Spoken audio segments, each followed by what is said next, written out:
Bonsoir à tous et bienvenue dans les voix de l'émission qui vous fait découvrir des coulisses de vos créations préférées.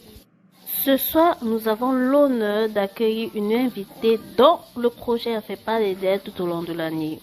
En 2024, elle a marqué les réseaux sociaux avec La Maman Africaine, une série animée qui met en lumière le quotidien des mères africaines et de leurs enfants, à travers un mélange d'amour, de disputes, de complicité et de rire. Maë est donc ici pour nous faire le bilan des 50 épisodes produits cette année. Applaudissez-la chaleureusement s'il vous plaît.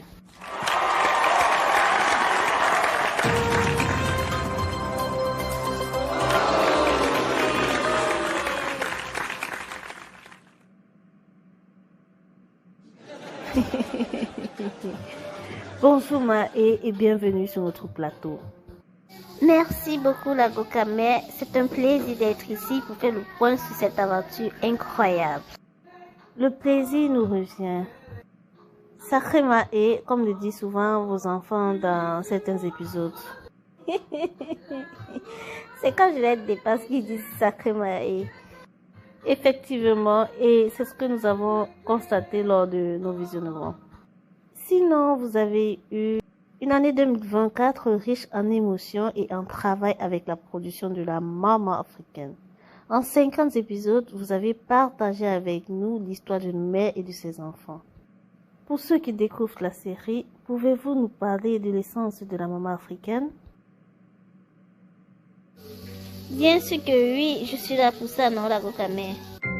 D'accord. Mais La Maman Africaine semble capturer de manière très authentique les hauts et les bas du quotidien familial. Pourriez-vous nous en dire un peu plus sur le cœur de cette série? Évidemment. Sachez que La Maman Africaine est une série qui dépeint la vie d'une mère africaine jonglant entre ses rôles de protectrice, éducatrice et ses émotions variées, le tout dans un cadre familial où se mêlent tendresse, disputes, rires et solidarité. Elle met en valeur le courage des mères et les moments complices et taquins entre les enfants. Waouh, c'est très inspirant. Sinon, vous avez mentionné que vous travaillez avec vos enfants sur ce projet. Comment se passe donc la collaboration avec eux? Travailler avec mes enfants a été une expérience incroyable. Et hormis de cela, ce sont des personnages principaux. Du coup, ils participent aux voix, aux idées créatives et à la direction artistique. Et c'est aussi une manière de partager des moments privilégiés ensemble. Waouh, c'est génial. Sinon, Maë, il semble que La Maman Africaine explore un éventail d'émotions très large. Quelles sont donc ces émotions principales que vous voulez que le public ressente en regardant cette série? Déjà, la série vise à montrer l'amour inconditionnel du mère pour ses enfants, tout en illustrant la frustration face aux défis quotidiens. Elle met également en avant les rires et les moments de complicité entre parents et enfants, créant une atmosphère chaleureuse et réaliste à laquelle chacun peut s'identifier.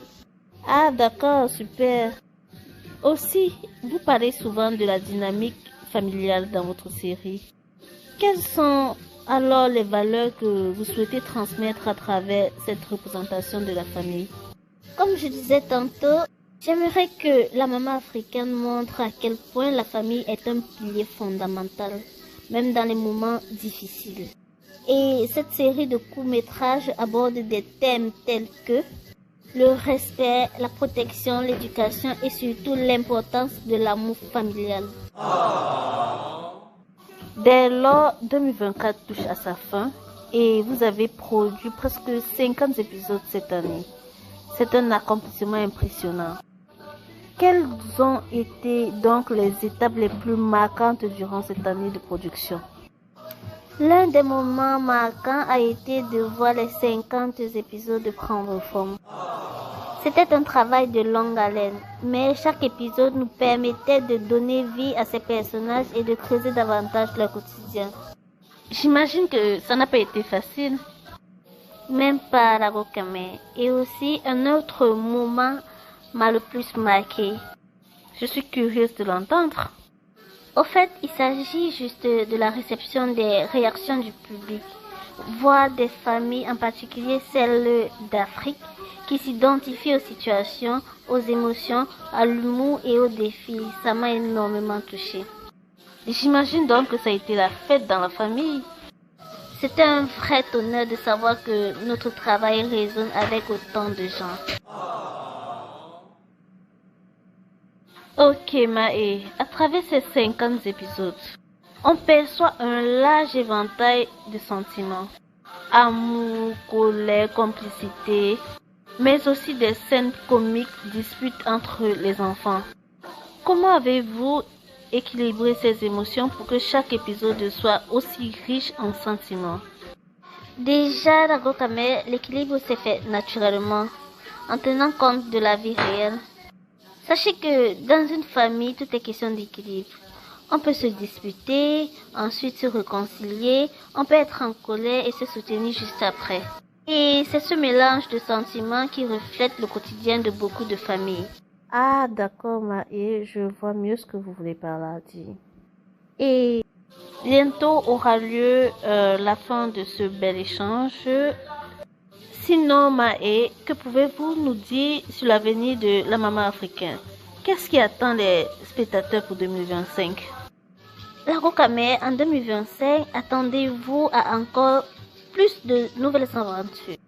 Nous continuerons de développer les personnages de Faith et de Noah avec de nouvelles situations, toujours plus de rire et de moments touchants. Ce qui est sûr, la maman africaine est loin d'être terminée. Ah d'accord, j'ai hâte de voir les prochains épisodes. Moi aussi j'ai hâte de voir à quoi ça va ressembler. N'est-ce pas? Oui, la Rokame, parce que c'est à la fin de la réalisation qu'on visionne entièrement l'intégralité de la vidéo. Donc pour voir ce qui n'a pas marché, ce qu'on pouvait améliorer, ce que ça a donné, autre, vous voyez un peu. Ah ok, là je comprends mieux. Tout à l'heure je t'ai perdu. Mais bon. Et merci infiniment pour ce partage. Nous avons juste hâte de découvrir la suite de la maman africaine. Merci à toi la Rokame et à tout le public. C'est un plaisir de partager ce projet avec vous. C'est moi qui te remercie et nous t'attendons très prochainement pour un nouvel interview. Merci la Rokame, mais je ne saurais quitter ce plateau sans toutefois souhaiter bonne et heureuse année à tous nos fans, aux fans de Noah, les Noahais, aux fans de Faith, aux fans de Maë, à tous les téléspectateurs qui nous regardent chaque jour, à toute notre famille, à tous nos amis, bonne et heureuse année 2025. Bye bye et merci encore.